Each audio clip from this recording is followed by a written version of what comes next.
Hello and welcome to my kitchen. Today we are making white chocolate pistachio cookies. Hi, my name is Sophia, and if this is your first time seeing me, hope I see you again. But if you already know who I am, I missed you. I live in London, but I'm not in London right now. I am at home in Moldova. Oh my god, who is that? Guys, it's still me. I just put my hair up.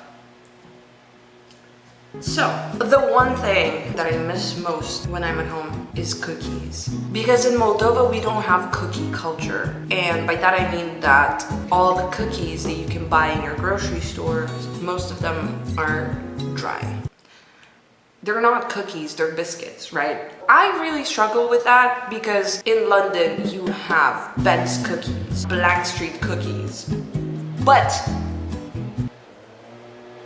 the best cookies in the whole of London, England, and the planet Earth are Sainsbury's cookies. And if you've never tried them,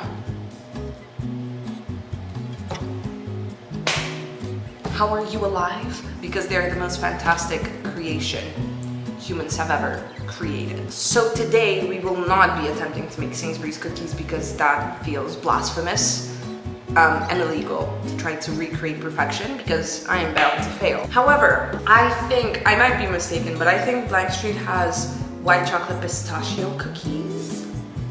And also, as I was saying, in Moldova we don't have cookies, but the world is changing. The world is changing, and a bubble tea store opened up next to my house, and they have cookies, like proper, chewy, delicious cookies. They're so expensive though, and it low-key made sense when I was buying ingredients for this because stuff isn't cheap. However, if my queen has taught me one thing, my queen being the queen herself, Nara Smith, if she has taught me one thing, is that you can make anything from scratch. I won't be making the cookies from scratch. I mean, I will be making them from scratch, but not Nara Smith scratch. Like, I'm not gonna make the white chocolate from scratch or the pistachio paste from scratch, and none of my ingredients are homegrown. But we are making them from scratch. Guys, the recipe that I'll be using is one that doesn't require the cookies to be refrigerated because, instant gratification. And also because I found this recipe on TikTok and I looked up pistachio white chocolate cookies and this was one of the first that popped up and it looked legit. So that's what we're gonna be doing, guys. So I have the recipe right here. I'm using Izzy's Kitchen recipe and I'll put it on screen if you want to follow along. However, as you're bound to notice, we will personalize the recipe with some insight from my own baking expertise. Let's get the ingredients. For this recipe, we need sugar. You actually need white and brown sugar. I only have white sugar, so we're only gonna use white sugar, butter, baking soda, and salt. Oh, crap. We need 1 egg, and I don't have any eggs. The best thing about that is that I live right next to my grandma, so I'll just give her a little ring. Maybe I can borrow one of her eggs. Egg has been secured, let's go! Though this is the only one, so we can't really mess it up. Vanilla extract, pistachios that I haven't yet peeled, flour, white chocolate, and pistachio cream. So that's everything that we need. The first step is melting the butter. We will do this by boiling some water and then putting a bowl on top and mixing the butter in the bowl. According to the recipe, we need 100 grams of butter into the thing. As per Izzy's recipe, the butter needs to be melted but cooled. I think you can also just microwave butter and it's gonna be a lot quicker. I don't know why I opted for this. While that's melting, let's measure the sugar. As I said, I only have white sugar. The recipe calls for 55 grams of white sugar and 90 grams of brown sugar, which would amount to 145 grams of sugar total. I think that's a lot of sugar, and I know cookies have a lot of sugar, but in my baking experience, which isn't vast, but in the baking that I've done, I learned that you can cut down on the sugar usually, especially because we're using white chocolate, which is quite sweet. So I'm thinking of maybe doing 120 grams of sugar. Even that, should we just do 100? I'm just gonna do 100. It looks like a lot. So the thing is, my parents are almond parents, so they do not need to find out how much sugar there is in these cookies. I'm gonna turn the fire off, but keep the butter here, because there's some chunks in it. But we are allowing it to fully melt. So our butter is fully melted. There's no big chunks in it left anymore. However, Izzy's recipe does call for the butter to be melted, then cooled a bit. So I'm just gonna transfer the butter over here and we can let it cool for a second. This plate is so hot. Oh my God, what am I gonna put it on?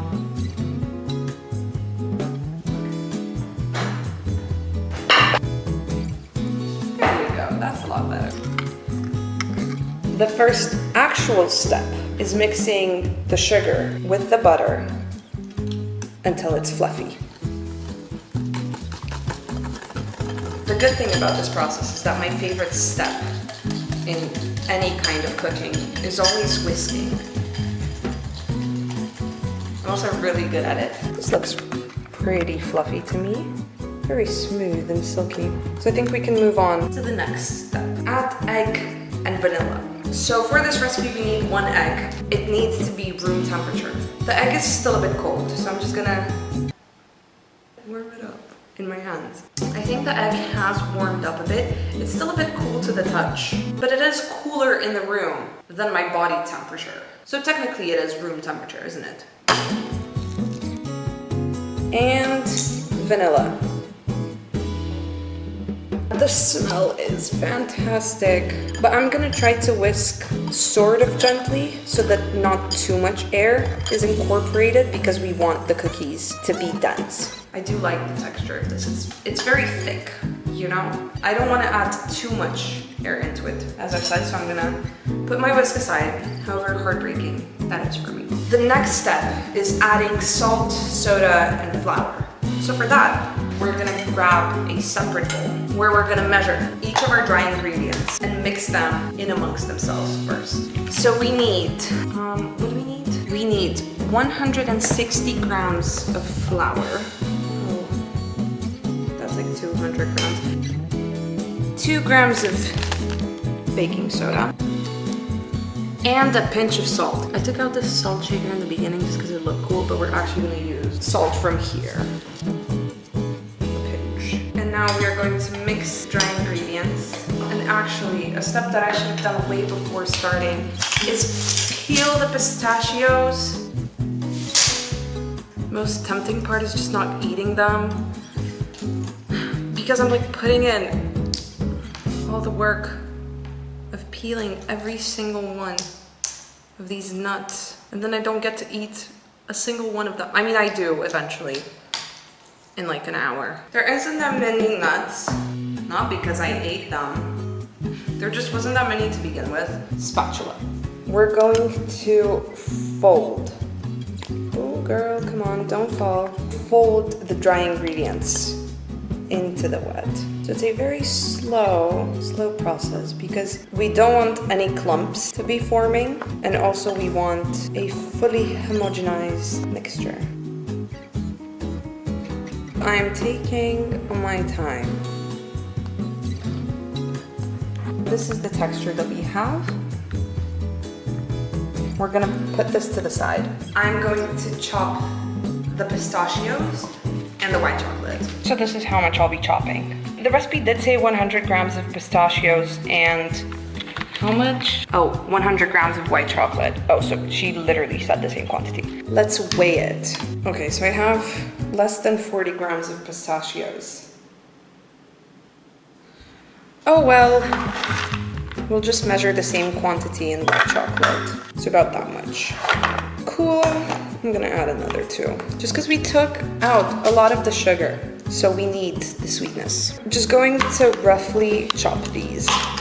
I'm not really pressed about cutting the nuts evenly, just because I think it's a more interesting texture. Now we are going to incorporate these into our dough. That's okay. We can clean it up. And now I'm going to fold these in. This looks so good. I'm obsessed. Now, a step that I forgot to do is preheat the oven. 175. I think this is the kind of tray that we will make the cookies on. The final step is creating the gooey pistachio cream filling in the middle.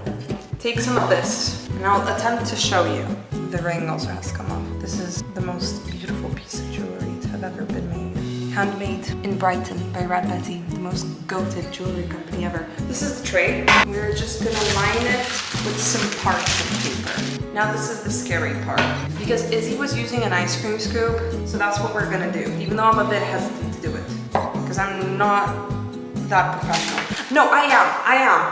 I'm a professional. I know what I'm doing. This is the pistachio cream. This is a scoop of the dough. Make a hole in the dough and scoop some of this inside. I'm a bit nervous because I want it to be very gooey inside. All right, and then she would close it up with her hands. How did you do this, girl, without the filling spilling everywhere? Oh no, I think we might need a bit more dough. But that's one cookie down, so I'm gonna put it, oh my God, she looks fantastic. I've never been this proud of anything that I've ever made. It's gorgeous. Okay, next. I'm gonna try and do it in my hand, because maybe that's a better option. Put about this much. I do think that might be a lot. I think I prefer doing it in my hand as opposed to in the ice cream scoop. Okay, we are 5 cookies down, and I found the method that works. I take a scoop of the dough in my palm, and then I flatten it out. I make sure that in the middle of this, there's like a little ridge, because the pistachio paste is quite liquidy. So I don't want it going everywhere, I just want it in the middle. Then I put like about this much. I try and fold it in like a little dumpling and try to keep the cream from falling. I take a piece, preferably with not a lot of pistachio or white chocolate in it, and I put it straight on top, and I just seal the edges. Then I roll it in my hands a bit, and there you go. You got it, and there's no cream coming out. Our first batch is ready to go into the oven. The oven is preheated. According to the recipe, they need to be in the oven for 10 minutes. I still have dough for about 2 more cookies, but I don't know how much these are gonna spread. So let's put them in. Look at them. They're so precious. I can't wait for those to come out. It smells fantastic in this kitchen. So pretty, people. It has officially been 10 minutes, but I was not satisfied with the color of those cookies. They're very much giving pale, not golden brown, which I know is hypocritical knowing the state that I present myself in, but it's summer. So we are all opting for that golden, sizzling look. So I put them for another 3 minutes. I think we can give them another 3 minutes. Okay, that was 4 minutes, but whatever. This is putting the cookies at 17 minutes of bake time, as opposed to 10, which is slightly more. But every oven is different, and I think if you've learned one thing throughout this video is that recipes are there as a guideline, and you are always encouraged to experiment. Because that's the fun. That's the fun of baking and cooking and just making food. But fair to say, I am excited. And I'm most excited to share them with my parents and my grandma. Because let's face it, she gave us the egg. We would be nowhere without the egg. So shout out to grandma. She's the goat. And then we can eat them. Oh my God. I'm like not excited at all. It's like whatever. It's not that big of a deal or whatever. It's not like the highlight of my week. The timer just rang, so you know what that means. The cookies are ready to come out. But these are the cookies. And then in the oven they go for 15 minutes. Oh my goodness. They actually look so bland. It doesn't matter what they look like as long as they taste good. You've got cookies to taste. Oh my God. The bar is very high because I always have very high expectations of myself. The cookies are still very warm to the touch. That does actually look so good. Okay, let's try it. They're sweet, but they're not too sweet. It does taste homemade, but not in the bad way. Overall, I'd give this recipe an execution like an 8.5 out of 10. No, honestly, you know, I do think that it would be better with maybe a bit more chocolate and a bit more pistachios. I think it could have actually done with even less sugar. Editing the video now, and I don't understand why I was being so self-critical. Because I very much liked the cookies, and I've had a bunch of people try them and everybody seemed to like them. So I genuinely don't understand why I was trying to play the food critic from Ratatouille. That's really good. If I bought this cookie, I'd probably buy another one. Simple, easy, very good. If you're a friend of mine, text me and I can make you some cookies. And if you want to be friends, you can follow me on Instagram or subscribe if you haven't already. Come on. Thank you so much for sticking to the end. That's it for me this week. See you next week. And wishing everyone a blessed day. Mwah. Bye-bye. This isn't my real height, by the way. I'm actually quite tall. I should probably turn it on before. It's doing something, so. But hey, it's about enjoying the process, and I think this is enjoyable. The butter, she's boiling. I feel like a mother hen.